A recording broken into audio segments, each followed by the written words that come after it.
Professor Naomi McClure-Griffiths says her favourite class in school was always maths. I was the sort of kid who sat in the car and would make the windows fog up and then do mathematics equations on the car window, and I just always loved doing maths. Physics is described by mathematical equations, and it's essential to have that in order to sort of build a picture of the universe or to build a picture of how nature's laws work.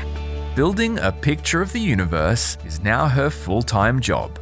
I say I explore the Milky Way, our own galaxy, and the nearby galaxies, the Magellanic Clouds. So I think of myself as an explorer. Professor McClure-Griffiths is a radio astronomer. Which seemed like a brilliant idea when I was a young student because I didn't like to stay up all night. And I thought, radio astronomy, you can do it during the day. But it turns out you can do radio astronomy 24 hours a day, and therefore you get no sleep whatsoever.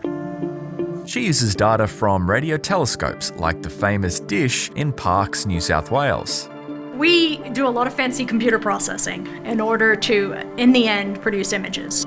It was through using these computers that Professor McClure-Griffiths made a remarkable discovery, a new arm of the Milky Way.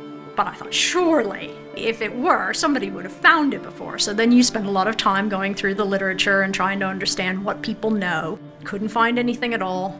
It took a year, but her findings were finally confirmed as a distant spiral arm in the fourth quadrant of our galaxy. And nobody had found it before because we couldn't visualize data as well as we can now.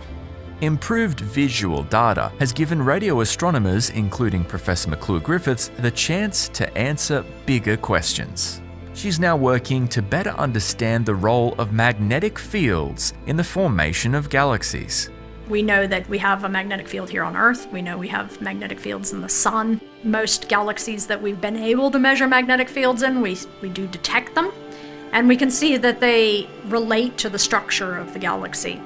But we don't really know where they started in the universe and how they've evolved as the universe has aged. Professor McClure-Griffiths says she's honoured to join the Fellowship of the Australian Academy of Science, describing it as a place where curiosity is celebrated. I think it's the definition of humanity to look up and wonder why, how, what is it? And that's what I get paid to do, is to look up and wonder.